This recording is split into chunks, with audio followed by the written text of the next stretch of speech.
All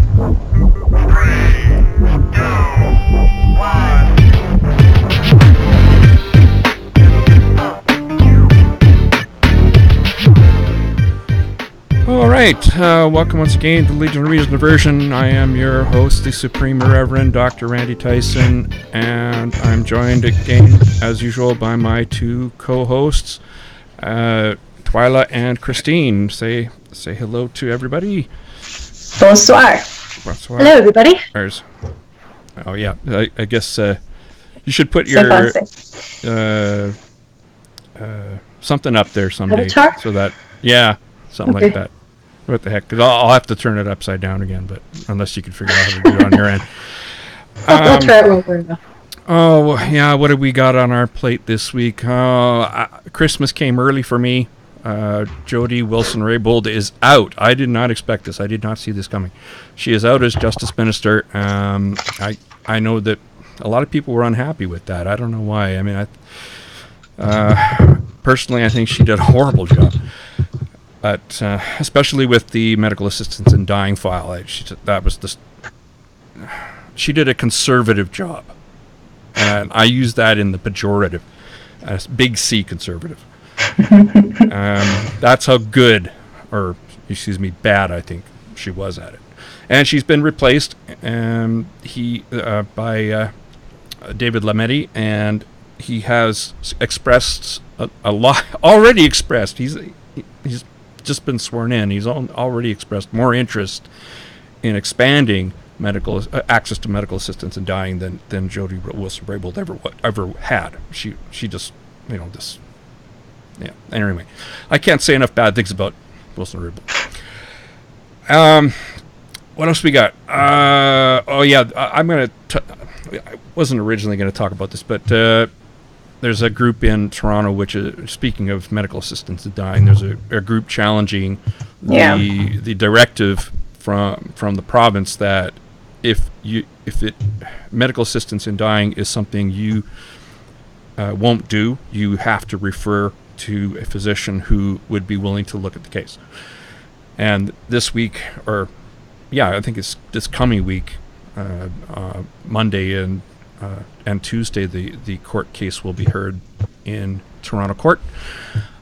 Lots of Catholic watch again. I mean, this is a primarily Catholic country. I mean, at least the predominant denomination is Catholic. It's like 25%. And so, and a lot of, you can tell what's coming up. It's going to be sexual abuse cases, etc.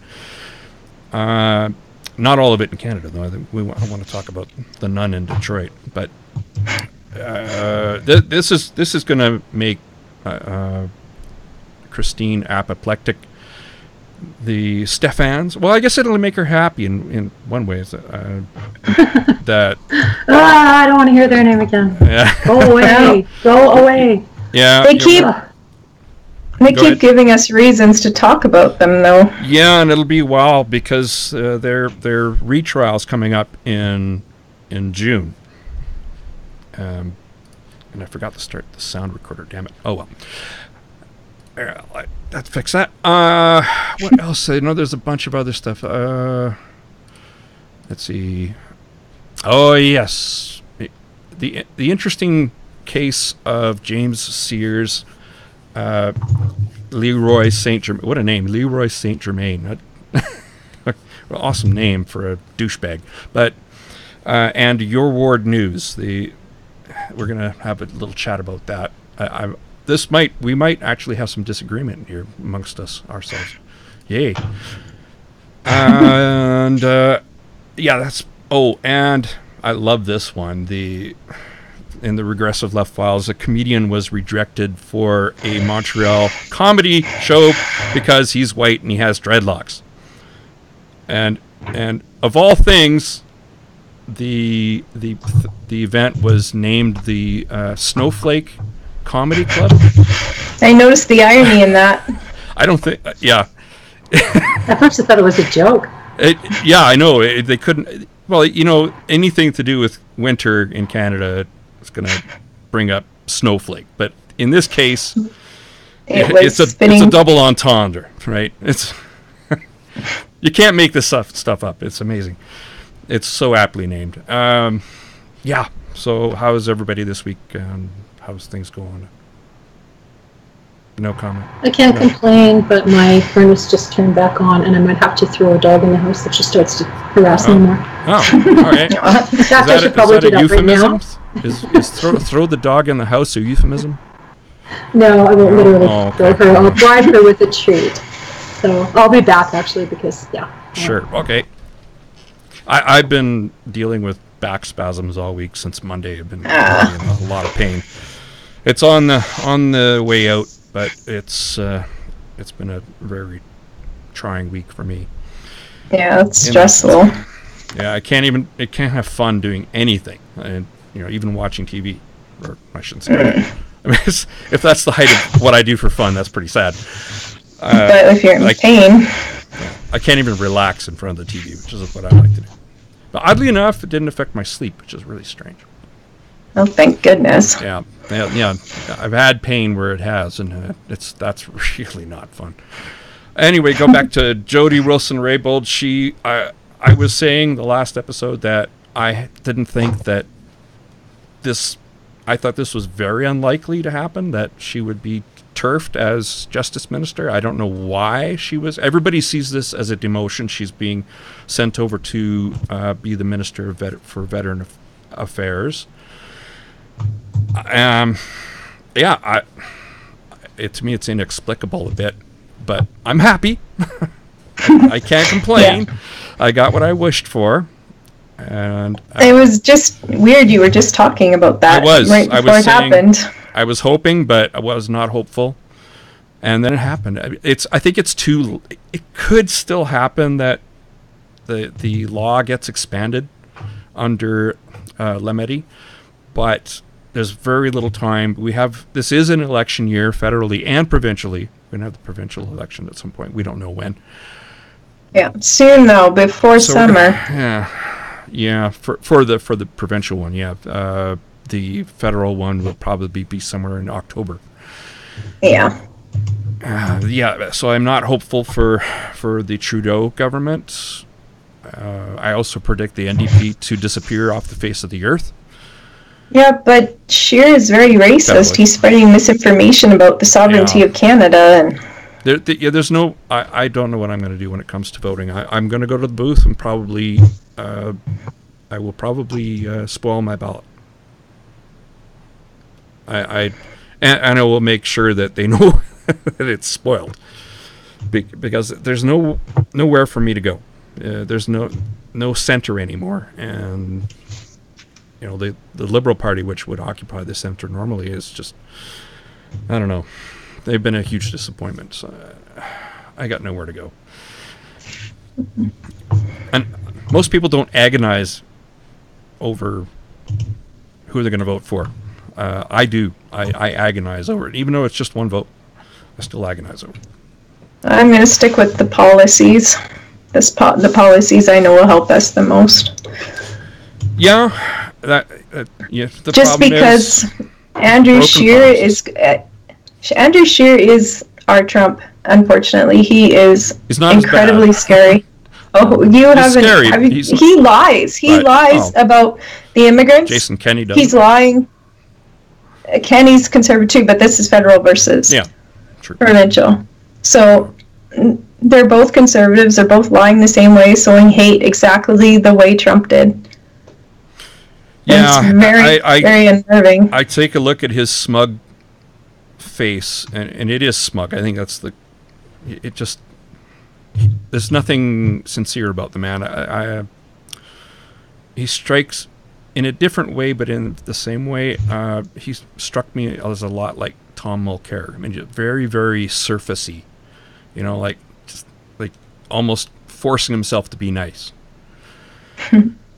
At least Justin Trudeau speaks his mind. At least the Liberal policies will not wreck Canada the way the Conservative policies that's have. If they would actually keep any of their promises, really. Whatever happened to getting rid of first past the post? Gone. Never happened.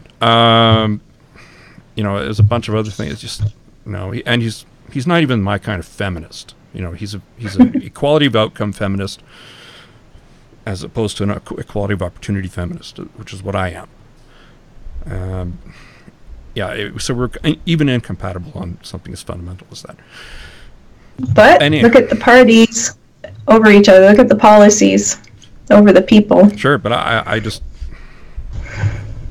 it's not a good. This was not a good run for Justin Trudeau, and there were some very big gaffes. One of the other things that really pissed me off about Jody Wilson-Raybould was tweeting about you remember the Boucher trial in Saskatchewan, where farmer was put on trial for manslaughter in the case of a bunch of First Nations adults. They were adults. Let's face it, committing a rash of crimes, and he was found not guilty. And both Trudeau and Wilson-Raybould tweeted out that they were upset about the result of the trial because it would set back relations with First Nations. And I'm just like, what? Even if that's true, that's completely irrelevant to the case. You don't find people, guilty or not guilty on the basis of how the verdict is going to affect things external to it. Yeah. It's not justice. Anyway. Yeah. After looking at the trial, yeah. What's that? Quick question. Are we streaming on Facebook? Yeah, we should be. Okay, can't find it. Well, it's streaming. It said it expired. Okay. Somewhere out there, it's I don't know. It might not be streaming to that. I always have this problem with one or the other. Yeah. Strange. Okay. Let me go to take a look at the chats. Yeah. So Wilson-Raybould's out and Lametti's in. That was a surprise. It's also pretty late in the game to be making cabinet shuffles. I think. Maybe they're finally listening and put people in that will do the job. I don't know. I honestly don't know what the reason was for this. So I just got to do something here. Well, maybe it has something to do with the issues you had with her. I'm sure you're not the only one who's. I don't know. Yeah. Maybe, but I hope they were feeling the heat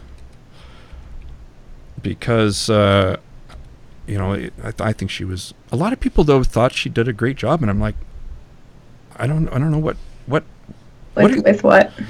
With the whole portfolio of Justice Department, and I'm like, what are you watching? I mean, I'm watching something completely different. Apparently, it's like they're commenting on the Super Bowl while we're talking about the Stanley Cup playoffs or something. It's weird. Maybe legal. Did she have anything to do with legalizing weed? I mean, that's been in the works. Oh no, decades, that was Justin Trudeau's baby, right? That was a good thing. I don't have a problem with that. But there's a lot of other broken promises that I do have a problem with. He could have stepped up, took leadership, and instead of saying, well, nobody can agree on how we should get rid of first past the post in elections. Well, step up and figure something out. Do what you promised to do. Instead, he just threw his hands up and gave up, and I was like, oh, come on. That's not leadership. Oh well. You can't please everybody, but I don't think in this case he pleased anybody, so there you go. Well, I like this. In the article it says, Lametti's appointment has raised hope among those who believe the law, which stipulates that a person's natural death must be reasonably foreseeable, is too restrictive. The former law professor was one of the 4 Liberal MPs that voted against it in 2016, saying that it could be unconstitutional. So hopefully he starts fighting for more reasonable. It probably is. I have trouble believing the current law would stand up to a constitutionality challenge. But we're waiting the outcome of a couple of cases. One in British Columbia, which is the her last name is Lamb. Can't remember her first name. That's one case. But they need to... I was talking with Dying with Dignity a few weeks back. I might have mentioned this, but they're really waiting for a federal challenge, and not in each of the provinces. So that's what they're kind of going to put their money behind. That way, any change that is dictated by the courts must be done by all provinces and not by individual provinces. Makes sense. They are arguing that the current law, they have degenerative diseases. They contend the foreseeable death requirement unfairly does exclude them. Yeah. And Lametti is all for changing that to include them. So hopefully they'll win their cases and he can go forward changing it. Yeah. Eventually it's going to be the courts that are going to force the hand of governments, and that's pretty much been par for the course with medical assistance in dying, because politically it's kind of a hot potato. And so if the courts mandate it, well, they could say, well, hey, it's not us that's doing this, it's the courts that are telling us we have to do this. Yeah, which is good, because the Conservatives would just, throw in the towel and say, well, too bad. Actually, that would be the best case scenario, is if there's no law. Not allowing? No law at all. No, they can't. That law was struck down. They can't go and reenact a law that would prohibit it. I mean, that's already... I'm sure they would block any avenue they could, including allowing the next group to have their voice. Well, unfortunately, the Liberals are dragging their feet too. Well, Conservatives would do all they could to get rid of it, to pander to their... Oh, yeah. Their group that doesn't want it at all. No. These anti-choice people that keep interfering in everyone else's lives, that's who they cater to. Yep, that's true. That brings us to... there's a group, we talked a little bit about this in the intro. They're their group names are tell-all. Yeah, they are actually. The Christian Medical and Dental Society of Canada. I don't know too many... don't know too many dentists who are going to get involved in medical assistance dying. But anyway, the Canadian Federation of Catholic Physicians Societies and the Canadian Physicians for Life. Well, you can tell they're probably... I'm willing to bet for suffering. Yeah, I'm willing to bet that members of one are probably members of all three. Like their whole... and they don't feel they should have to refer patients to services they refuse to do. And what the hell kind of attitude is that? Yeah, well, they're arguing that being mandated to provide what is called effective referral, that's what they call it, is not striking the right balance between their rights and the patient's rights. Blocking them from getting services? Oh yeah, they think they have a right to do that? They say that nobody has provided any evidence that being that they don't have to refer causes a significant barrier. But of course it does. It means that they have to find another physician.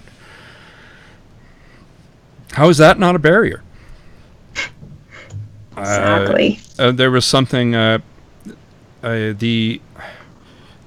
most important part is, and this was recognized by people that somewhere in this article, that here I'll just read it. The appellants put forward no evidence of a sincere religious objection to working with administrative staff who might connect patients with non-objecting providers, or to working in a practice group which can triage patients. More importantly, they put forward no evidence of the actual burden, financial, logistical, or otherwise, of making such administrative changes. What's more, it said the relative power and privilege of physicians as compared to the vulnerable patients they refuse to assist should be considered. That last point is the most important one. Mm-hmm. The doctor-patient relationship is very skewed towards, in terms of power distribution towards the doctor. And how is it saying, oh, I don't refer for medical assistance in dying, or not a judgment? You know, and they say it right here. It ignores the very feelings of judgment, shame, and stigma that patients experience when their physicians fail to provide the individualized care patients seek. Yeah, it's the same thing as birth control. And this is a big point here. The burden imposed on doctors through policies and administrative ones, since the referral can be handled by other staff members. They don't even have to do it themselves, but they still want to make it very difficult for these patients to talk to someone they need to about seeking it. Yeah, well, look at Covenant Health and how they've forced people to leave the institution to go to a bus shelter. I mean, that's just sick. Good Lord. How is that alleviating suffering? It's adding to it. That's all there is. Just the whole exemption. Just hearing about it hurts almost. You know, like Jesus, it's awful. Well, this is where Wilson-Raybould failed, and not only her. It's not just her. Pretty much every justice minister or health minister in every province did the same thing. So it's not just her, but it's still wrong. So. I mean, it's moral. I find it morally objectionable, not just some. It's already demonstrated real harm. It's not just an abstraction. It's real. Anyway. Stephans? Stephans. This story is, at least this story is a step in the right direction. Yeah. Yeah. And, that's true. I can't believe the nerve is just, the nerve that they would kill their child and ask for money. I know. What, the $4 million the taxpayers are going to cough up for that bullshit? Yeah. Bloody well lost his freaking mind. Well, remember that the Stephans, they basically used home remedies on their infant son Ezekiel, or not infant, I guess he was a couple years old, and only got professional, real doctors involved in the process after the child stopped breathing, and they were granted a retrial by the Supreme Court of Canada, and they wanted $4 million from the Alberta government to pay for their past and future legal fees. Yeah, the judge. I mean, this is the problem of representing yourself. Don't ever represent yourself. Well, they're so arrogant. They think they know more than doctors and lawyers. So of course they're going to represent themselves. No question. David Stephans is extremely arrogant. He's demonstrated that again and again. I love what the judge said. Let me try something here. Here we go. You don't have any resources. Oh, sorry. Let me try it again. You don't have any resources. That's what you're telling me, and you're not getting any here. Justice John Rook told David Stephans, who was acting on behalf of himself and his wife in a Calgary courtroom. You know what they say about somebody who represents themselves, right? They have a fool for a client. Yeah. Didn't the judge essentially allude to that too? Yeah, he kind of did. Yeah. He said, "You're in the wrong." Oh, sorry. You're in the wrong procedure and the wrong place. That's civil court. Another judge, another day. Yes. So, yeah. Said he Here also. it is. Yeah. What? You don't have to justify why you're not applying for or talking about legal aid. Oh yeah. We don't. Some people may say you're a fool for not doing it, but that's your business. You have the right to represent yourself, the justice said. Yeah, go ahead. Kind of make my day. That poor judge. Oh, God, I would have been seething. Absolutely seething if I had to listen to that shit. He's very tactful about it still. Mm-hmm. Yeah. He basically just said, "You're in the wrong place. Don't bother me," and he dismissed the whole thing. So it doesn't look like he's going to get much. $1, let alone the $1 million for the past legal expenses and $3 million. Oh well. Good. Infuriating. Yeah. No, right decision, obviously, but, I'm glad they keep proving over and over again how ridiculous they are to the courts. It's only going to work for the favor of justice, at least. Yeah. So we'll keep... Somebody pointed to something on his Facebook page, and it's absolutely repulsive the way people are just falling over him like he's some kind of freaking hero. To the alt-med crowd, yes. Yeah. Alties love him because he's standing up for their right to choose to kill their children with garlic smoothies. Yeah. What else we got? I guess I'm just gonna go to I think we'll just start with here we go. Go on. It's now time for the Legion of Reason's Catholic Watch. Oh, where would this podcast be without Catholicism? We have a bunch of food, don't we? Yeah, there's a bunch of but they've all got a similar theme. No, do they? Surprise, surprise. Yeah. What would that be? Yeah, sexual abuse. But this one comes. If I want to preface this one here, this nun that resigned from a Detroit seminary. After Seminary, whatever. This one's I'm gonna call it a one-off. I'm not gonna call this. It's sort of. This is kind of on the. How do you know when they keep hiding stuff?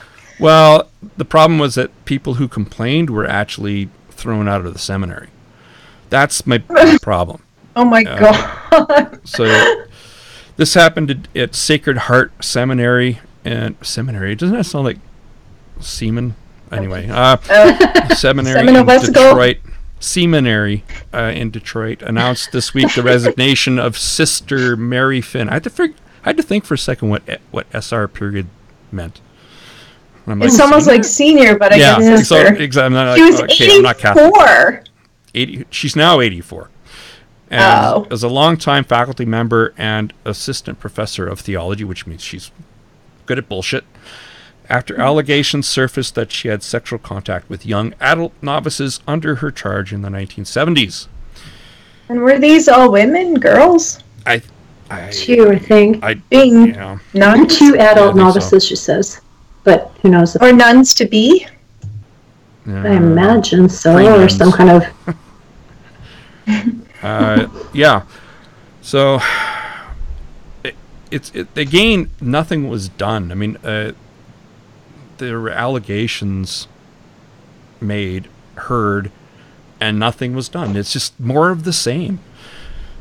After a series of conversations with her superior, Archbishop Vigneron, I hope I'm pronouncing it right, and members of the Archbishop's team, I have accepted her resignation from the faculty of Sacred Heart Major Seminary, effective today.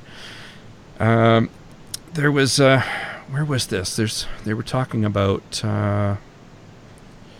everybody was glowing in their assessments of her, of course.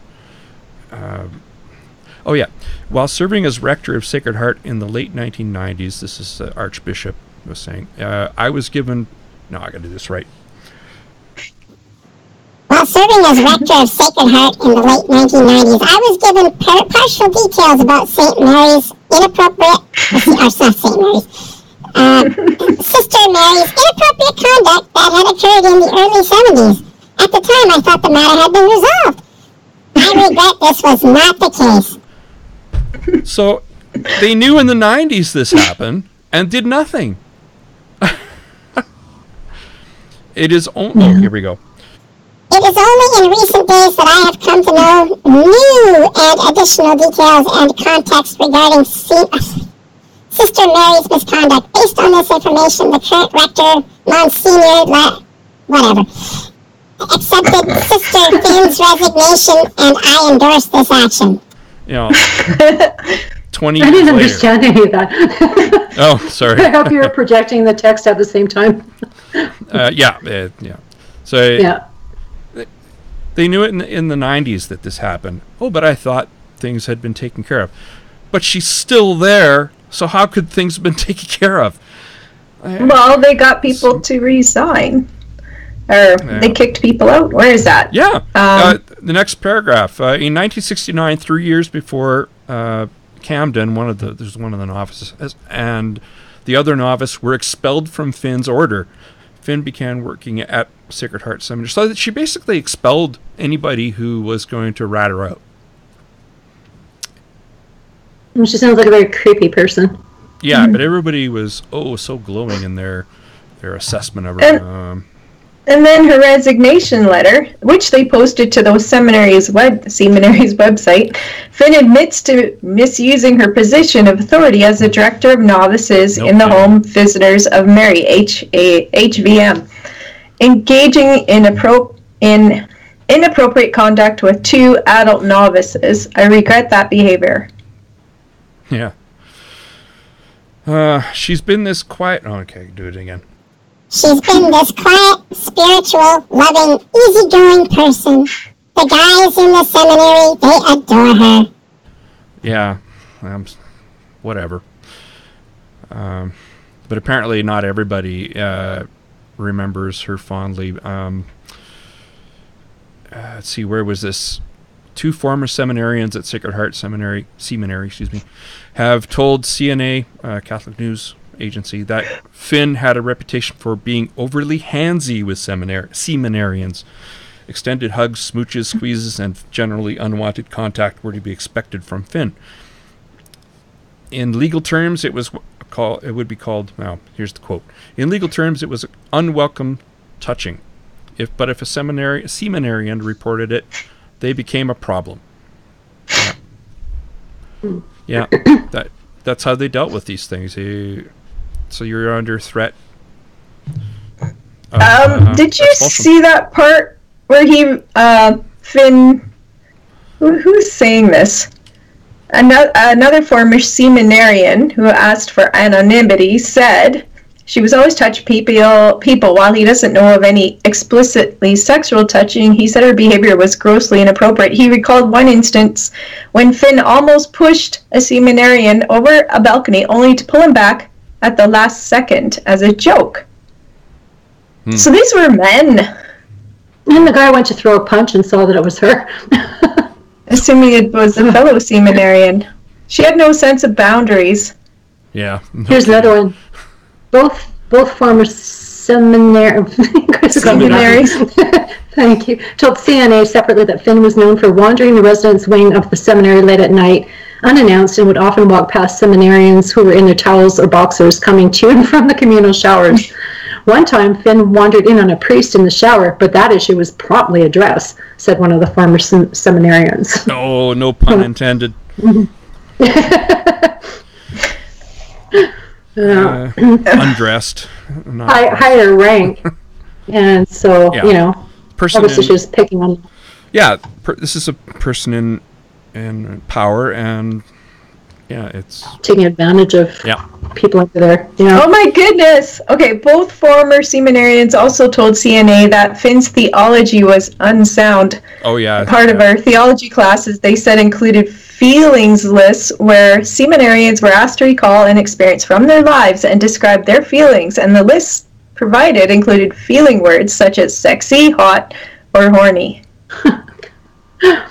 Wow. Literally feeling words. I mean, theology is generally unsound anyway, but I don't know. That's just so bizarre. Yeah. So she sexually harassed people and got away with it for a long time. Yep. Okay. So, let's go. So I remember the ex-fiance was telling me about, he used to go to Catholic school and he was often in trouble, and he had to sit under the nun's desk or whatever, and that was apparently just sketchy. She didn't fart. I don't know. He said it was, in hindsight, that it was inappropriate. I don't know exactly what happened, but just sitting a kid under your desk, that in and of itself is fucked up, right? Yeah. No. Then we moved from Detroit to Montreal. Montreal priest Brian Boucher pleads guilty to sexually abusing a minor. So this happened, the actual incident happened in the mid-1990s. Boucher is now 56, and he's pled guilty to 2 charges in a Montreal courthouse: sexual interference and invitation to sexual touching. And the events took place in the late 1990s. The victim actually, he only pled guilty after the victim came forward to give evidence, and he was the victim was 10 years old at the time, and he said that the abuse occurred in some form every time he was with the priest, which he estimated was about twice a week over a 3-year period. Oh my God. He would pick me up at La Salle Catholic School, which was a block and a half from the church. He would drive me back to my house, and he would have his hand on my thigh or on my belt buckle, he told the court. Ew. He would always try to grab my crotch. And Boucher would sometimes, get this, take him to confession afterwards. He said, I was supposed to confess something that was still going on right now. And right after confession, I knew the exact same thing would be going on again. Oy, this is beyond creepy. Yeah. So, but after... What's really sad... Yep. He said family members had asked Boucher to take him under his wings while his father was in prison, and the priest became a father figure of sorts. Yeah. Isn't that, don't trust your kids with priests, please. Anybody. Don't trust your kids with anybody. Yeah, and you know what? Don't be Catholic. Yeah, that too. If you're still Catholic after all this, what the hell is wrong with you? Yeah, stop assuming these people are more moral. They're not moral. They're not. And it actually goes to, Catholicism isn't the cause of this. It's the power relationship that is responsible for this. This allows these things to happen. And I think it's both. Well, I mean, clearly, all through the world, we're finding this stuff out for decades, centuries now. There's something. That's because of the power of the Catholic Church held over the laity, and but there's all kinds of persuasive things, it's not a sin if you do it with me, or God wants it, that kind of thing, right? Yeah, I just don't understand people who are still Catholic after all this. Yeah, I mean, what does the church? I keep saying this. What does the church have to do before you quit and just give up and say, yeah, this is shit? Yeah. I had cause to be at the foothills recently, and I was chatting with, the cancer clinic, right? Yeah. And, follow up. And so the person who was, examining me and that kind of thing, we got on the topic of the right to die with dignity, and he had no idea what was going on in these Catholic hospitals. And he said, I'm Catholic, and he looked like embarrassed, right? But I totally disagree with that. He said that would never happen at the foothills. He was just appalled when I told him some of the stories. He had no idea. Huh. Can you imagine, hey? Oh, that's not you, I mean, if you're working in a good work environment, then yeah. Disseminate the information. And we moved from Montreal to right here in Calgary. Priest in the northeast of Calgary charged with sexual assault. I'm hearing from people on Facebook. They can't hear us on Facebook, but they can hear us on YouTube. Okay, I'm not gonna. Yeah, I'm sorry on Facebook, but go to YouTube. Priest in north. Yeah. Calgary police have charged a Catholic priest with sexually assaulting a woman more than 6 years ago. Investigators say the woman told them last October about assaults at St. Mark Roman Catholic Church in Marlborough, which is in the northeast of Calgary, between September and October in 2012. The woman said she was touched on several occasions by the church's pastor. Malcolm Joe D'Souza of Calgary was arrested on Friday and charged with 1 count of sexual assault. Last fall, the Roman Catholic Diocese of Calgary put D'Souza on administrative leave after receiving allegations of sexual misconduct. The diocese said the allegations involved 2 minors and several adults, adding the incidents are said to have taken place between 2010 and 2016. He had previously been assigned to multiple Calgary and southern Alberta parishes between 2002 and 2018. Does that sound familiar? It does, doesn't it? I'm surprised he Getting moved around. Surprised he wasn't moved out of the country and stuff like that. Like some of them. Yeah. So he was moved around southern Alberta by guess who? And it's not said here, but it had to be on the orders of Bishop Fred fucking Henry. Yeah. And so my question, and I would love it if the journalists tried to find out and ask him point blank, what did you know and when did you know it? And what did you do about it? Moved him around.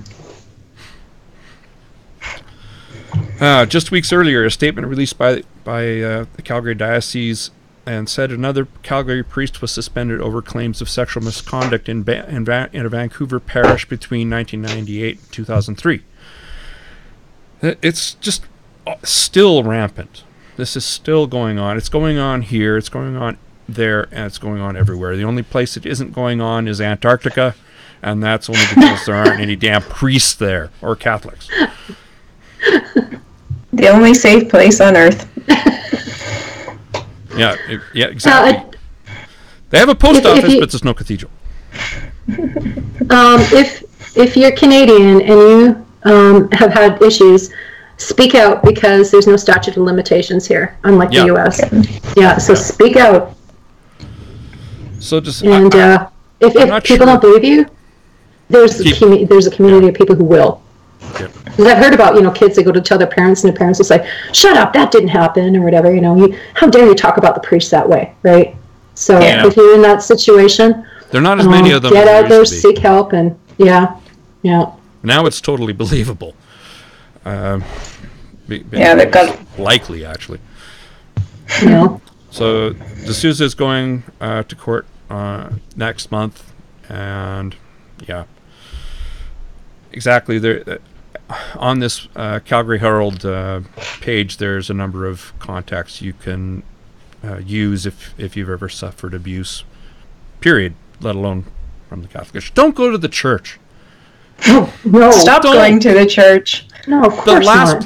The last place you should go to is the church, because they'll do some investigating. Well, who cares what they investigate? Mm-hmm. They'll investigate, then move the guy around. They cannot be trusted. trusted. Go to the police. Clearly, just go to the police. Yeah. Screw the church. The church cannot be trusted.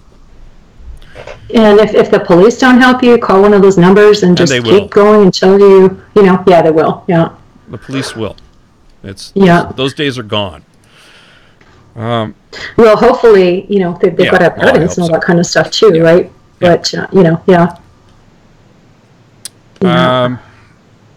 this one I like this story. Religious lifestyles for Catholic school teachers necessary, or there's no reason for us to exist. Oh no, sorry. I'll try it again. Or there's no reason for us to exist, says trustee rep. Yeah. I agree. I like this or that, Would you have to be special, or...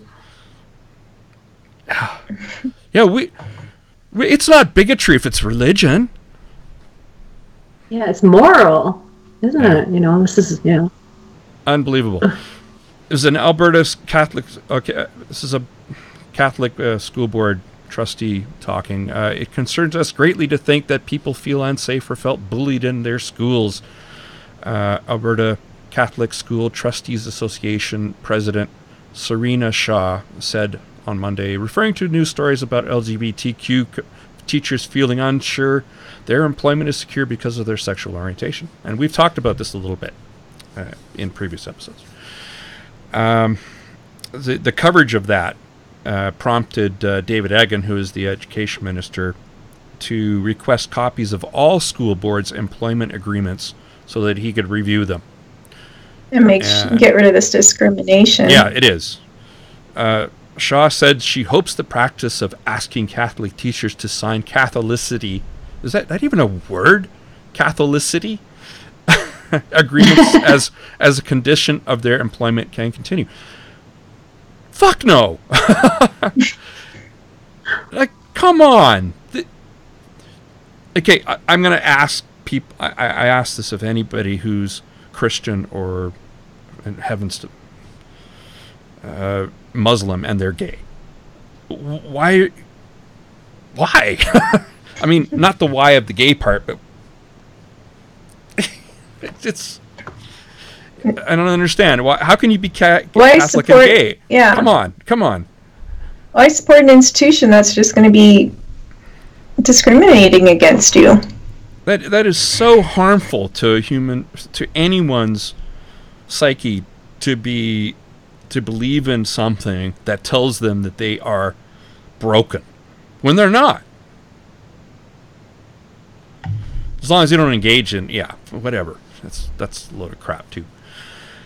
Yeah, this whole broken thing is it's like redemptive suffering. Like, why would you consider yourself broken? Like, nobody's perfect, but like, what language to imagine telling a child they're broken, raising a child to believe that they're broken. You know, why not say to a child, you know, look, you're a great person, you can accomplish these wonderful things, and I'm behind you, and not tell them I'm broken. You know, it's stupid. Yeah. Well, it's not Christian to be gay, so you gotta fix. Yeah. In their minds, it's absolutely abhorrent if you're gay or LGBTQ. You have to be in serious denial if you're gay and a member of the Abrahamic religions. Seriously in denial about it. And so these people are saying here, I'm guessing, that if you're going to be gay, you're not Catholic, you shouldn't get to work there, and as a Catholic, you're not Catholic for 8 hours a day, you're Catholic all the time. So basically they're saying to be Catholic, you can't be gay. Are they not? Oh, you can be gay, you're just not allowed to act on it, right? Yeah, which of course is total bullshit. Yeah. There was something in here, I'm looking up for the word. I mean, this Shaw person is saying, oh, they freely signed these agreements. No. Or they won't get hired. Yeah, exactly. There's nothing free about it. They either sign it or so they get a job. You have to avoid birth control and fertility treatment. You have to refrain from acting upon same-sex attraction, and you have to get married before you get pregnant. And that's being a Catholic. So if you're Catholic and don't agree with that, you're not Catholic, according to them. Yeah, but if you're not Catholic and you want to try and leave the Catholic Church, good luck with that. They want, names on the roster or whatever, right? Yeah, as she says, as a Catholic, you're not a Catholic for 8 hours a day. You're a Catholic all the time. But you're not a teacher all the time. Yeah. Jeez. So you can't do any of that stuff. You can't have same-sex attraction. You can't. You have to get married before you get pregnant. You have to avoid birth control and fertility treatments even after you're married. Wow. So this is. If you don't follow that, you're not Catholic at all.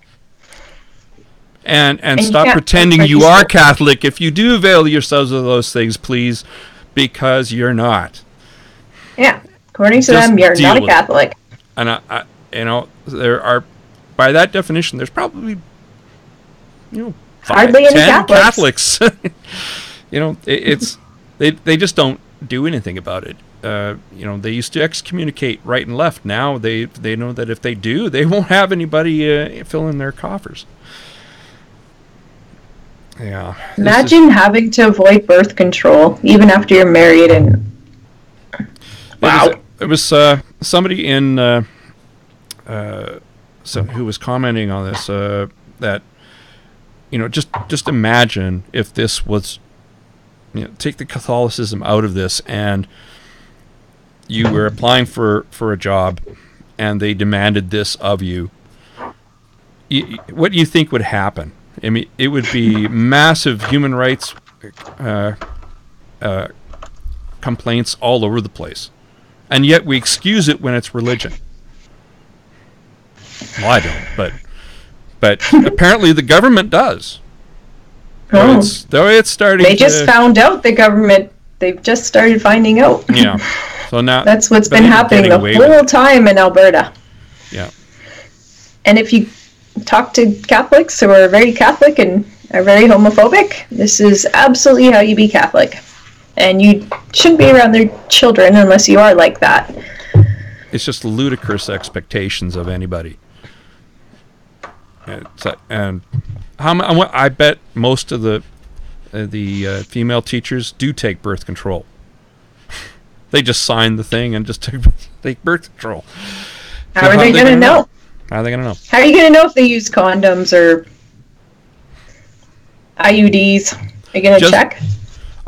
I just want this Catholic school system to disappear. Just go away. Oh, we got to change the Constitution? Well, you could just the government could just choose not to act on the Constitution. Have you seen how many Catholic schools there are? There's some areas that still only have Catholic schools. Yeah, it's true, and they act as the public school, which I think is a violation of the rights of people who want secular education. Mm-hmm. And with Saint, what the heck? Not Saint. Martinville was the Morinville test case for the Morinville. Yeah, that was the test. Thing case. Is, this isn't going to happen overnight. Well, I seriously don't know how that's going to happen. There's still so many. If Catholics. The NDP isn't going to do it, nobody's going to do it. Yeah. So I'm not holding out any hope. Because of this, there are so many Catholics, and it's going to be a repetitive cycle until there's no Catholics. So that's going to take a long time. Say hello, Hammy. All right, Hammy. Can you see my avatar now? Oh, it was upside down. Yeah. Okay. You're upside down, dragon. Yeah, you're upside down. Oh well. Oh well. Hi everybody. I'm upside down. You're that one too. You're just hanging from something. Yeah, I'm not even showing any face movements. Night creature. Okay. Creature of the night. Now we're gonna come to the point where we might have some disagreements. Maybe, I don't know. Maybe we don't. These guys, these two douchebags, James Sears on the right, and on the left is Leroy St. Germain. What a awesome. They're odd. Yeah. That's an odd picture. I mean, they're very opposite of each other, aren't they? Yeah, one's a slime ball and the other's an old jackass, or yeah, they were in court and were convicted of spreading hate speech against women and Jews. Shock and surprise. Did anybody look up James Sears, who he is? No. He goes under another name, Dimitri the Lover. Oh, and he has two. I thought he looked familiar somehow. And he has, well, in 1991, and he lost his medical license in 1992 for sexual misconduct. Yeah, he has two convictions of sexual assault from 1991. Yeah, compares himself to a persecuted Jesus. Oh yeah, absolutely. Here, kind of starting to remind me of Stephans here. So these guys here, I'll let's go to over here. I'm going to play the video here. We are not afraid. We have Jesus on our side, and we're going to appeal. We're the largest Christian-backed newspaper in the world, and I find it very hard to believe that what we published about Jews and women, which a lot of it is right out of right out of the Bible. Right out of the Bible. Well, as long as it's coming out of the Bible, it's fine. Wow. Okay, your Bible's a hate speech, okay? And that doesn't make it okay. Yeah, I think it is. But here's the thing. I hate this law. I just hate this law. Its potential for abuse is so great that I think lose it. It isn't a slippery slope argument when this is the slippery slope. We're already on it. I mean, we've seen it, what happens in places like Germany. I understand Germany because they have a serious history that they. Well, if you've seen what the yellow vesters are doing in Canada right now, we're going to get a history. And there's also Britain, where people for burning the Quran have been arrested. And that's not for government to get involved in. Okay, what were they charged with? Hate speech. And if you ever go here, I'll show. This is it's such a childish paper. Your Ward News. They have it on the website. Here you go. I find it totally incomprehensible. I mean, for God's sakes, I'm going to show you something. Here's the website for the podcast. Okay, looks really good, right? Professional, sort of, right? They compare that to Your Ward News. A bloody amateur did this. Anyway, all these really weirdo types have this kind of. I'm surprised it isn't like multicolored, mixed fonts all over the place in all caps. Yeah, the all caps would be appropriate. Yeah, it's like, they're okay. There's a lot of red and blue, but it looks like somebody who's deranged. I mean, all these conspiracy websites look kind of like they're usually worse than this. It's actually pretty good for a conspiracy website, but it's still pretty bad in terms of design. Well, let's get into the words. It's incomprehensible. Don't even try. Well, prosecutor Robin Flummerfelt told the trial the publication 20 issues from the start of 2015 to the summer of 2018. They had to actually go in and scrutinize these. So they found they demonized feminists as dangerous people, called women tri-orifice chattels.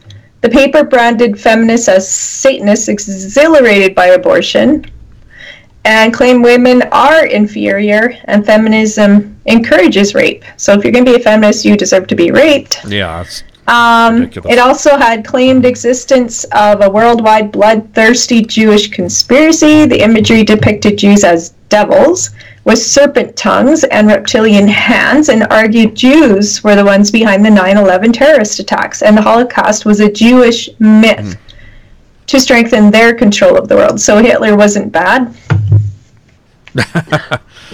Yeah. That's pretty bad stuff. And yet, I hate that they were being charged with hate crime. I hate it. Yeah, well, how are you going to get this stuff? Well, how do you deal with this stuff? Well, how else can you deal with it? I do not want anyone to use the machinations of the state. That's out of bounds as far as I'm concerned, and that's what I hate about these laws. Because so without definitions of it, though, Tammy, like, how are women going to take this taken down so they don't have, violent rapes happening? And I don't think that I guess you can't really prove that this would cause people to go out and rape women if they're feminists, but the threat is there. Well, these are crazies. You just have to call it for what it is. Most, they claim a readership of 1 million. I doubt that it's more like 5. Yeah, I hope so. They distribute it. And according to him, it's the world-renowned something. Oh, yeah, of course. Yeah, it's more conspiracy theories Never heard of are it, all so. like that. Of course, no, I haven't heard of it either. Of course, it's a Toronto thing, so yeah, we don't get it out here. But, there was a really good op-ed in the Globe and Mail by Marcus Gee, and I completely agree with everything that he says in here. Using the law's hammer against Your Word News was a mistake, and I think it is a mistake. You bring attention. They love this attention. Are you kidding me? They literally couldn't buy this kind of PR. Better. They Yeah, literally that's couldn't true. I was just thinking about that. You know, I did never hear about this until they brought it Yeah. front and center like this. Yeah. And, you know, nobody's reading this. Just because it's being put out there doesn't mean that anybody's really reading it. But now it's, you know, it's sunlight is the best disinfectant. Yeah, and the issue is maybe they're going to spawn some martyrs. Maybe they'll now have more followers. Yep. Yeah. Absolutely. You've created martyrs. So if they can't take it down, then what's the point of a fine? Have they been forced to take that down? Well, the fine is nothing. No, they haven't. Yeah, no, they haven't. Then what's the point? So the penalty is 6 months in prison, which would be club pen. It wouldn't be anything like, you know, maximum security like Stony Mountain or something like that. It would be anybody could do this standing on their head. $5,000. That's 5,000 or 6 months in minimum security. And if this stuff is still up on the website, sure, yeah. If the website is still there, yeah, and it is. That's a live. I was just showing you the live thing. If you're going to have a law, make sure the punishment is effective. This is nothing. Well, this is why I think there's a couple of reasons why I like the solution that I proposed, and that is to make it a civil suit, a class action suit. You can attach penalties that would be massive, massive in the millions, many millions. Not this crap that they're. Because you could easily demonstrate damage, and you can. The problem with the criminal trial is one of the conditions that you have to meet. I'd love to get a lawyer on to talk about this, because my understanding is you have to prove. You have to show that the condition of mens rea is met. Mens rea is the Latin for guilty mind. So these people have to know that they were committing a crime to be convicted. And I just don't see that was met. So it doesn't really belong in a criminal court. Yeah. But I don't like hate speech laws to begin with. If anything, they feel justified because of the Bible. They're not going to not do it again. They're not going to stop. I think hate speech laws are actually counterproductive. They push things underground where they can fester and grow unchallenged. And then they pop up at odd times, like, you know, American presidential elections. Yeah, yeah. Well, they don't have hate. They don't have the hate speech laws, but well, I think do they not still? You can't incite to violence, right? Right, that's right. Which You is can't pretty much incite the to same violence, thing. and you can't yell fire in a crowded Like, theater. don't yell. Yeah, yeah. That's as far as I go. Anything else, I think, is allowable. That doesn't mean it should stand unchallenged or that I agree with anything. Oh, absolutely not. Well, if it's not out there, how can you challenge it? Exactly. That's my problem with it. You know, I want to hear I want to hear this stuff, so I know what the hell's going on. Yeah. What's that? I want to hear who the loons are. I want to know my enemies. Who they are. You know, a lot of these laws have already been struck down. I mean, the Jim Keegstra, who was another Alberta native, who was claiming the Holocaust never happened. He was By native, you mean he was born in Alberta, as opposed to a First Nations person in Alberta? Because he's an Alberta native, and I just want to yeah. Okay. Yeah. Not as a native, like indigenous, but he's Alberta homegrown. He said the Jews were lying about the Holocaust, very much like these guys are. Teaching in the classroom too. Yeah. There's people that hate Jews that I've met that came out of that classroom, and you will never tell them different. Wow, because they took one of those classes on a trip to the site, to sites in Germany and stuff like that, right? They say those are lies, and this girl said when she was pointing out if the Holocaust happened, then the Jews earned it by taking all the wealth. Oh, that's so sickening. Yeah, that's what he taught them. So even if that was true, they still didn't deserve the Holocaust. Okay. But the Holocaust didn't happen, and they had to have their stuff taken away from them because they stole it in the first place. Oh, right. Yeah, sure. That's what she said. I had to walk out of the room. I never spoke with her again. I couldn't. I just... Yeah, I actually very had somebody... restrained of you. Oh, I would have fucking lost my shit on that one for sure. I was a facilitator at the school, so I couldn't. Yeah. So I just had to walk away from her. Wow. I might have lost my shit anyway. I don't care. Fuck that kind of thinking and imposing on my, truth space with your fucking insanity. But yeah. But if people are that like Keekstra are teaching it though, what do you do? Yeah, he's an actual teacher. Yeah. Well, and what do you do about these guys? You can fire him. That's fireable. So how do you undo what these people are doing? Well, if we don't know what they're doing, we can, because really. Like seriously, have they caused any really serious? I don't think so. I think they're just so far out there, everybody points and laughs. Nope, some people believe it. That lady believed it, and she was older than me. Oh, yeah, but there's nothing you can do for the crazies. I mean, but they weren't. She wasn't. Well, actually, she actually had also a bumper sticker saying that some kind of vitamin could cure diabetes too. So not exactly. But the thing is, if you have a teacher like that teaching you this stuff, and you're brought up in the church like that, it all kind of seems to. And Linus Pauling, Linus Pauling won a Nobel Prize for physics, and he believed that vitamin C could cure anything. Not just scurvy. He wrote a book about it too. He so you can be incredibly intelligent and be a total wingnut. We have a Stephen Cherry is asking, what about slander and libel where they have to prove their statements? Yes, absolutely. Yeah. That Bible says absolutely true. Yep.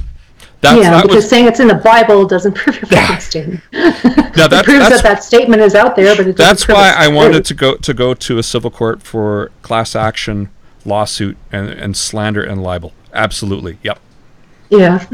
that I think is where it really belongs. Because then the Bible can be on court. I would love to see that with the Bible in court. But there's an added plus to putting it into civil court, because now it's a jury. In other words, people from the public. It isn't just a judge, so they can't point to the judge, a judge screwed us over, and create more martyrdom for themselves. It was a jury that did it. Okay, I would say your peers, but these guys are so these guys are sucking the bottom. To find their peers would be very difficult. But reasonable people found that they were full of shit and lied and caused harm, defamed a whole class of people. Yeah, then now you hit them with a huge penalty and put them out of business. Yeah, I wish. That's how what they're doing now is useless. Yeah. Oh, the current law has no teeth anyway.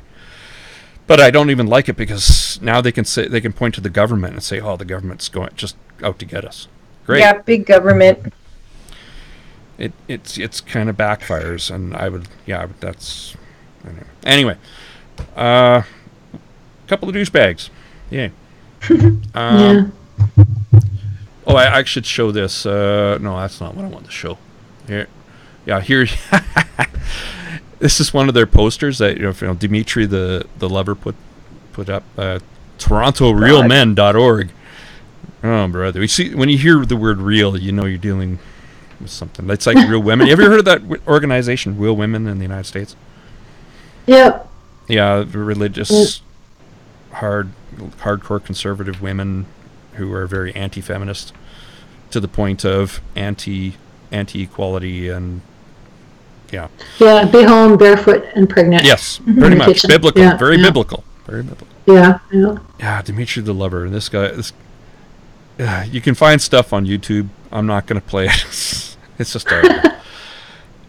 So yeah, he's raped people before, and now he's giving people. Yeah.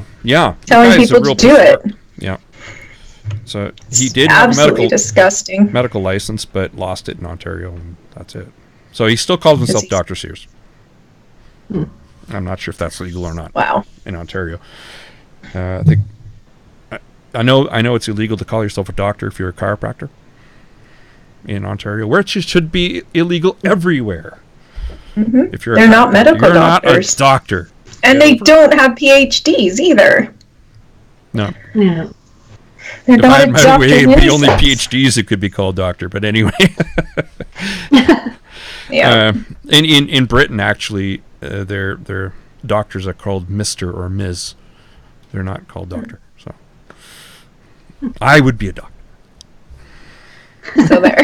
Yeah. So there. Yeah. Doctor versus physician. All right. Enough self-aggrandizing behavior, and I guess we're gonna go to the regressive left files as soon as this stinger plays.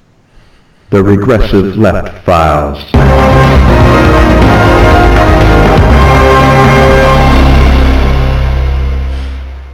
All right, that was disappointing. We didn't really disagree on that last story. Oh well. Well, the law is useless, so why bother? Yeah. Well, yeah. It makes me very uncomfortable when I hate any kind of curtailment of free speech. We've heard stuff we're that's seeing going too on much in Europe and stuff like that, right? Yeah, exactly. Like it's Count Dankula and Nazi. That was All ridiculous. this. I know. Yeah. Seriously, the police have nothing better to do that like maybe go after some what do they call them again, the gangs, whatever. Gangs? Grooming gangs. Yeah, that's it. Yeah. Serious. I mean, they wouldn't even admit their existence for the longest time. Yeah. Because can't blame how does Gad Sad put it? Can't blame the religion that cannot be named. Mm-hmm. The religion of peace. The religion of peace. Yes, peace. Gad Sad's politics are too right for even me, but I appreciate a lot of things he says. Yeah, me too. Yeah. Anyway, this was the comedian rejected for Montreal shows after dreadlocks deemed cultural appropriation. Okay, so we talked about the irony of the name. Yeah. So this guy, I have to point. Yeah, go ahead, and then I got to point out another big irony. Sure. Oh, okay. So an aspiring Montreal comedian has been told that he cannot take part in shows at a university bar because his dreadlocks are a form of cultural... I should do this correctly. Cultural appropriation. There we go. Sounds like the Borg. You will be assimilated. Yeah. I'm going to butcher this in French, I'm afraid. Sorry. It says coupe, but I think it's Coop Les Récoltes, a bar and solidarity cooperative at the Université du Québec at Montréal, confirmed on Facebook its decision to exclude Zach Poitras, who is white, which is funny, they have to point this out, because of his hairstyle. Poitras denied a spot at the, wait for it, Snowflake Comedy Club, and another evening of engaged humor. They declined comment. But they made a lot of other comments, which is interesting. They declined comment on the situation. Is not Poitras a Métis last name? I don't know. Is it? I think it's I think so, but I'm not positive. Okay, the bar is operated by the Université du Québec at Montreal, branch of the Public Interest Research Group. That's that's kind of sending some flags up for me when I hear something like that, which focuses on environmental and social issues. Yeah, there's the red flag. In its Facebook statement, the cooperative says its mission is to be, quote, a safe space free of relationships of oppression, unquote. Okay. Not the ish, but yeah. What? Okay, go ahead. Okay, so here it is. They are saying wearing dreadlocks is a privilege for a white person, whereas a black person with the same hair is going to find himself refused access to job opportunities or spaces like apartments. They just refused this guy. Yeah. Yeah, it's kind of part of the there. Yeah. Bunch of hypocrites. Right there. Okay, I got to read this quote here. They said this. We will not tolerate any discrimination or harassment within our spaces. Come on. He just discriminated against this guy for his hairstyle, vilifying him, putting a label on it as a cultural appropriation. This guy hasn't done anything bad to anyone. He's the one getting the discrimination. The irony is lost on these people, and on anybody in victimhood, part of victimhood culture. They are snowflakes. And they are, I'm sure the name wasn't chosen because they are snowflakes. It was because it's winter in Quebec and there's snow. But boy, so much irony. You just can't write this. You can't write. Oh, you can. They obviously did write this, but you can't make it up. I mean, it's very difficult. I mean, even so who says dreadlocks is exclusive to African Americans? People who are very bigoted because they're assuming that only black people wear them. Well, my hair will literally start dreading if I don't wash it for a couple of days. It is. You've seen my hair, right? And after this, mine freezes up and then clumps. How dare you? My daughter culturally is appropriate. Telling me, what's that? How dare you culturally appropriate dreadlocks by not washing? Well, that's your hair. not by sleeping, I suppose, and Yeah, but it's true. That's my daughter's exactly how told me for a long dreadlocks time, work.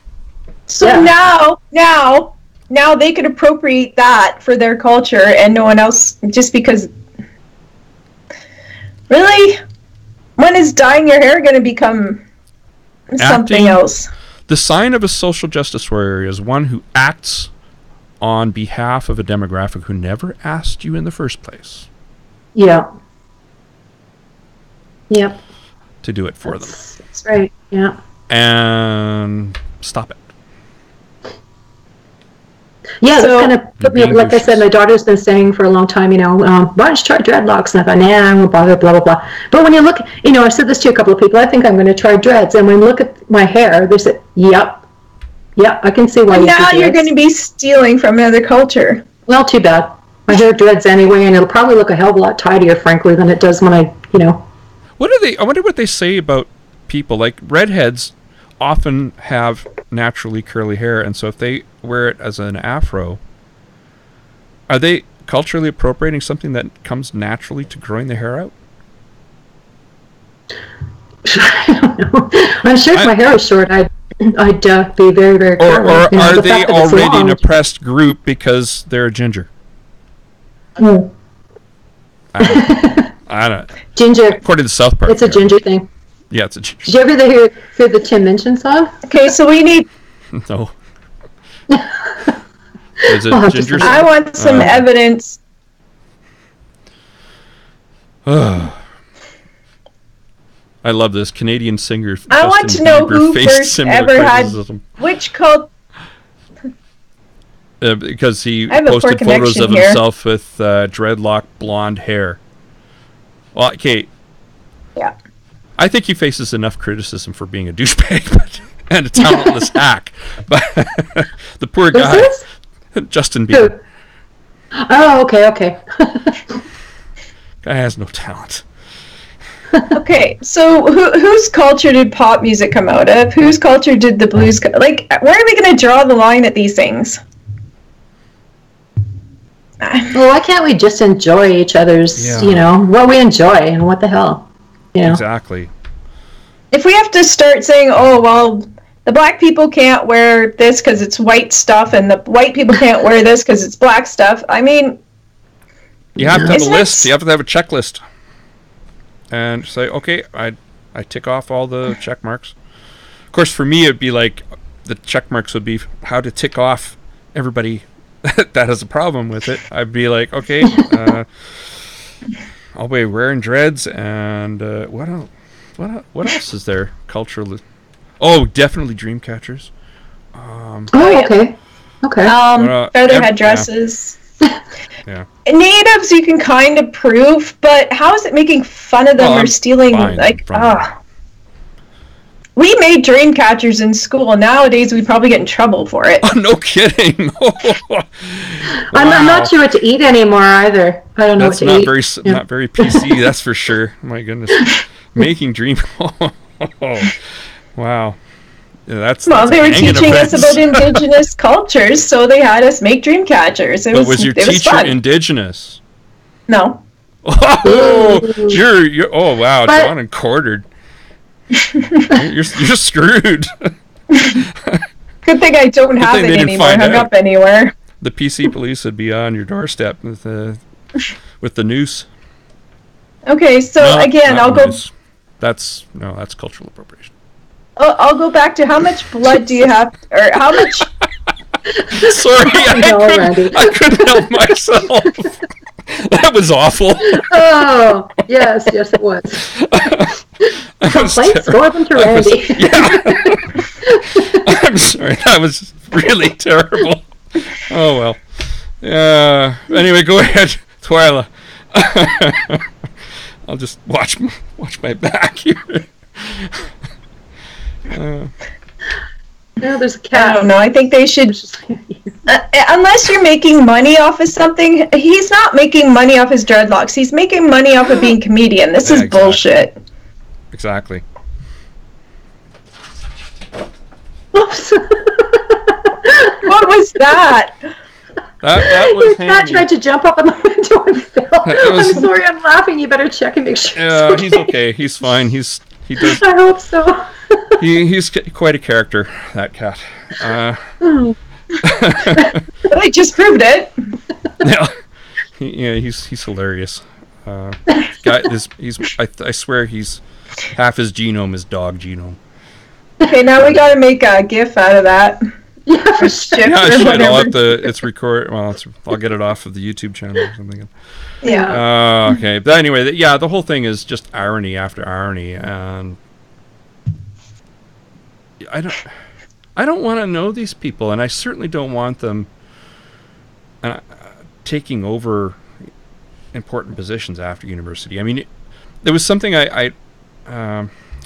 somebody I follow on Twitter. He's a sociologist, and made a point that I had thought of just a few days before, because I thought, real life is going to eat these people up when they leave. The problem is that, after what we've seen at Google and a number of other places, that it's starting to get into the broader corporate world.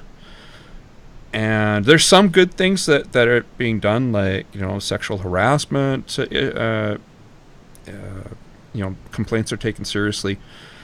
And then sexual there are harassment other policies things that are just like this, which are, come on. Yeah. Because, maybe they're more robust now, but I remember sexual harassment policies in the 90s. Yeah, but if not earlier, seriously, they were taken, though. Well, that's true, and even again today, like I brought this point up before. If you're a little peon in a corporation, you're being harassed. How long is it going to take you to win that legal battle, right? Like, you've got a team of lawyers in a huge corporation against your word. So most people are just going to quit and move on. Well, even if you which is shitty. Succeed, is your job safe? Well, I would assume that no. And the work environment. What's the work environment after? Yeah, your working environment. The people around you. Yeah, it is. It's very awkward. Well, you would probably be, depending on the size of the company, you'd probably be moved to another, away from this person who harassed you. I hope. Yeah, but you're harassing one person. You're probably harassing more than just one. Well, that's the thing. If you get, this is the importance of actually speaking up, because then there's a history, and that is on record. So, but it is a decision that you have to really weigh the pros and cons of before doing so, because it's fraught with danger either way. So, And resources. Some people one of the best things to do is document when you told the person to stop and how you told them to stop, and even record how you told them to stop, or do it in writing. And then you have that documentation of the incident. Yeah, you want to make sure that there's... save every email. Don't delete the emails. Even if it doesn't seem like evidence, save it anyway. Yeah. Because in any sexual harassment policy I've signed or read or been taught, you basically have to tell them to stop it, and then you can. Sure. Yeah, and if they keep going, you take it up to HR. Yeah. How fascinating! You would think it would have to be consensual. I give you consent versus you must stop it. Like why? Well, I have a problem with that. Like, somebody's harassing you, and you have to tell them to stop it, rather than just going straight to, Yeah, you have to. I get the wisdom of it, and I certainly would do it, obviously, but yeah, if you don't mind someone calling you honey, they can call you honey. But if you tell them to stop, they have to stop. Okay. I couldn't be buggered to, report something like that, right? Yeah, but some people are really bothered by it. I get called out occasionally. I don't have a problem with it. It's meant in a friendly way. I don't have a problem with it. Yeah. See, there's even store clerks doesn't bother me, Yeah, that's where I usually get it. Yeah. So that's why you don't complain about everything. You just try to work it out between the person. But if they're grabbing your butt or something else that they should know. Yeah. The Seth Andrews calls those people the perpetually outraged. I agree. Yeah. So, some people just have a need to be perpetually outraged at things. Well, the sexual harassment policy protects people that get accused too. So. Yeah, it's a process, right? It is a process to determine what actually happened. Because sometimes not every case is cut and dried. Maybe there was completely different perception of what happened. Mm-hmm. Like maybe she thought he was calling her misheard or it was misspoke. Whatever. It's you have to determine things because this is why I don't accept subjective opinion as evidence in objective claims, because perceptions are different for different people. Yeah. And how they perceive an event can be completely different than what actually happened. Mm-hmm. Yeah. That's why you need to document things. Yes. On both sides. Oh, yeah. If you got emails, gold. If you're getting accused of something, write it down. Don't email it. Jesus. Yeah, some people write just it down. Don't understand. It's amazing. They don't understand that this can come back to bite them. It's amazing. Yeah. Say what conversation, document the actual conversation you had with the person when they confronted you. Write it down afterwards immediately. Yeah, what happened. Yeah. Or if you can, record it. For Comey, which won't be admissible, but... Not that Comey was being sexually harassed by Donald Trump, but like I say, Comey wrote down what transpired after every meeting. He was very, very... meticulous? Yes, meticulous, I was going to say. Anytime you feel something really wacky is going on, which is probably I've never had to do this, so... If it feels hinky, it probably is. Yeah, so just write it down, you never know. I said, record it. It wouldn't be admissible in court, but it would help you reconstruct a narrative. Yeah, so you just have to talk to HR. Right? Good point. What if it just goes to HR? What's up? Yeah. There was a book that I'm trying to remember the title of, and it's really interesting. It's a book that tells you trust your instincts about the intents of people, and I can't remember 15 seconds or something like that. It's your first instincts are correct. If you think that somebody's trying to do something bad to you, if you get that gut feeling, trust it. Get out of there. Yeah. Yeah. Yeah. Well, okay, here's a case in point. I should never have taken this job. When I was being interviewed, the man put his leg against mine, and I moved it, and he did it again. Something happened in the future that should have warned me about. looking in hindsight. So yeah, if someone's doing something, don't question it anymore. Just it stuck out in your mind, obvious that you realized that it was something wrong. Yeah. Trust that instinct. If I had run away then, I would have avoided a much worse situation. So where was it? I'm trying to find that book because I really want to let people know about it. It's a really good book. My Books. Sounds like something I'd like to get. Yeah. I can't for the life of me remember it.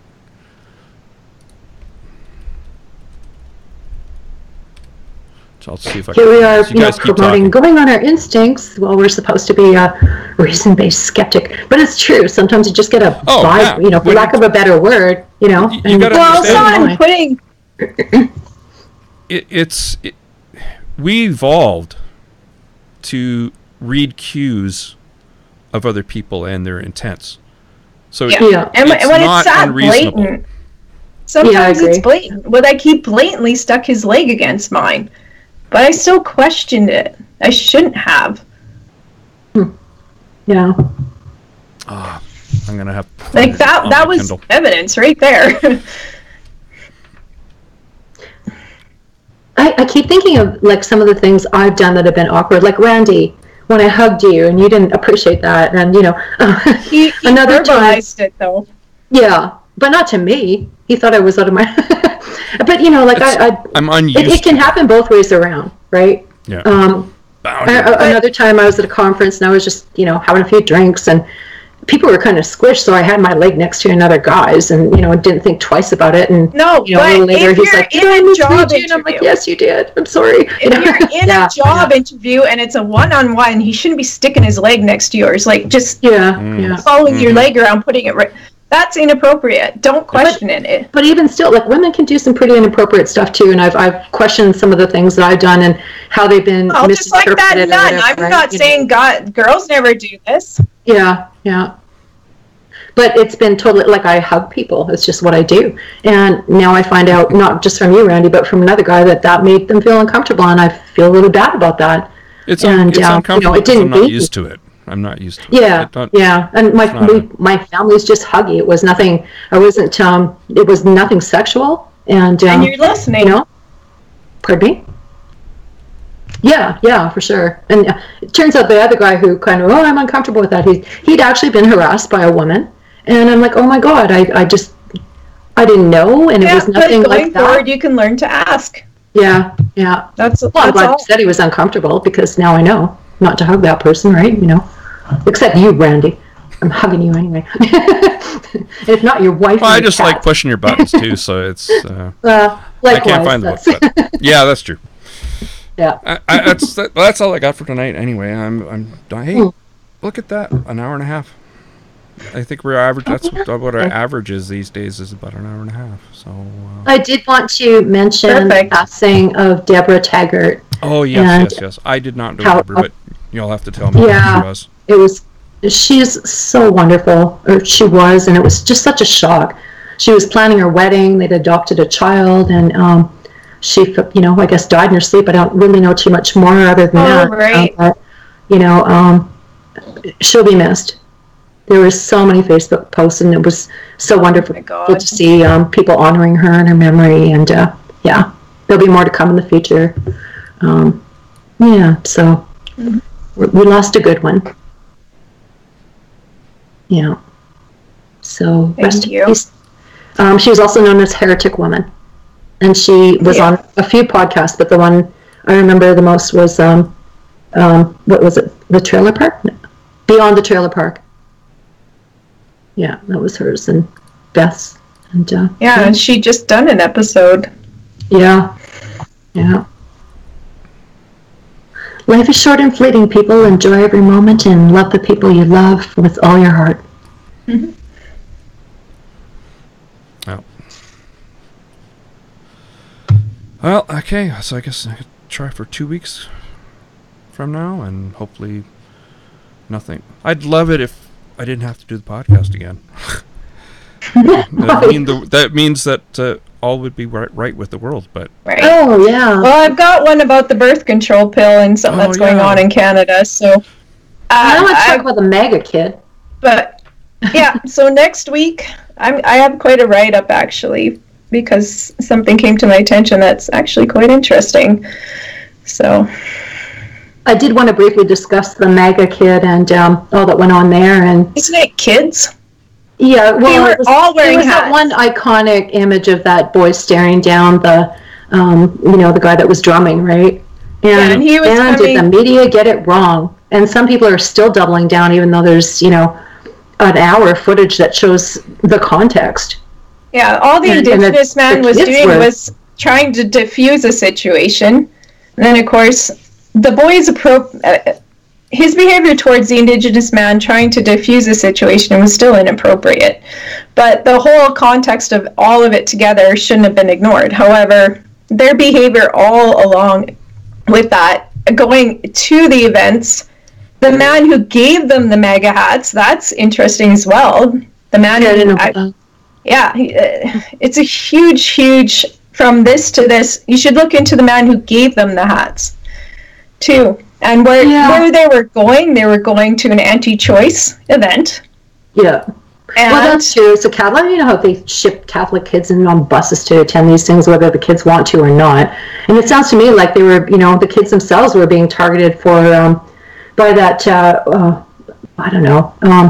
very anti-Semitic group of black people. I can't remember what they're called now. Okay, I don't understand the boys this. Fags and, how is there anti-Semitic black group? That sounds like conspiracy nonsense to me. Oh, it was a group. Well, of course it is, but they're fucking nuts. Louis Farrakhan. They're a hate group. He's pure anti-Semitism. That's one of the things that's been. Was he there? Out of the Women's March.